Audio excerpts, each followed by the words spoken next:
Tony, thanks for joining us. We're going to talk about Crewe Alexandra's project to transform the club's existing main car park into a covered car park and solar farm, which will bring huge benefits to the environment, community and the club itself. Can you explain a little bit about the project and the reasons behind it?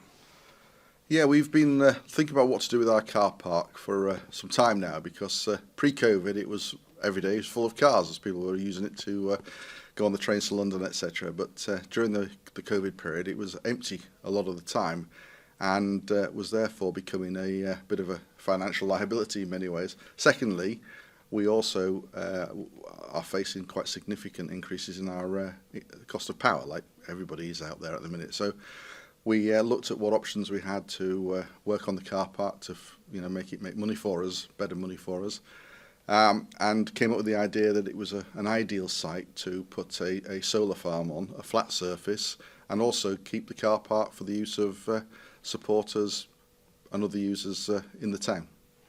Obviously there's a number of benefits to this scheme. Environmental ones are right to the forefront. What are the club's targets in that regard? Well, it would make us energy sustainable. It would mean that we cover not only the usage of our own usage for the stadium, but it would also allow us to sell the excess energy to a third party and generate additional funds for the club in the long term. Also, the community can benefit as well. There's measures there. Can you tell us a little bit about them? Yeah, within the plans at the moment, we're looking to install a number of electric vehicle charging points. There are not too many in Crewe. We know that there needs to be more, and it just seemed obvious to us that this would be an ideal location to put additional charging points in, again for the benefit of visitors on match day, to allow electric vehicle users who come to watch us from away clubs to charge their vehicles while they're here, but also for local residents.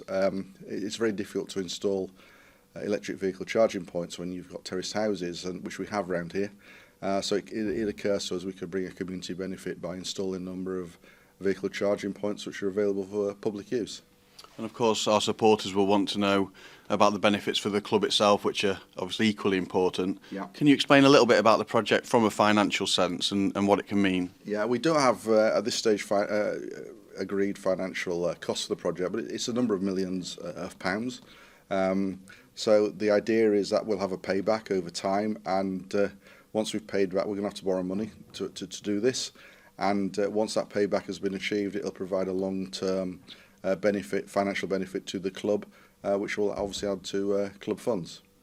I understand there'll be a consultation event. We'll announce the details of that, yeah. But obviously that's important for anyone who's interested or feels affected, that they want to come and learn a little bit more. Yes, of course. We're very conscious of our neighbours up on Gresty Road, so we will announce that we'll be doing a consultation event here at the club for all those neighbours that are affected by it, so they can come in, look at the plans, ask us any questions that they may have, raise any concerns, so we can answer them directly with those people who feel as that they might be affected. So yeah, and we welcome that. We look forward to that consultation event. It'll be in early February.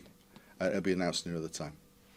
And so obviously there's work to do, but what are the next steps? You've got a consultation event, and what's the potential timeline here? Right, the next steps, we've got to apply for planning permission. That takes time, which is why we're keen to get on with the project, to get the consultation event done, and then we've got to obviously get the final quotes for the installation, and appoint a contractor and start building. So it's not going to be anytime soon. I mean, I expect by the autumn we'll be looking towards the end of the project. So it's going to be a 6-month project. So as I say, there's lots of work to do, lots of work for you to do. Absolutely. But it is an exciting time for the club, and this could make a big difference, couldn't it? It is an exciting time for the club. We'd be a leader in the field. I'm not aware of any other football club who are doing anything on this scale. So we are keen to let other football clubs know what we're doing, and we're also very proud to be a leader in what looks like a really good energy efficient project.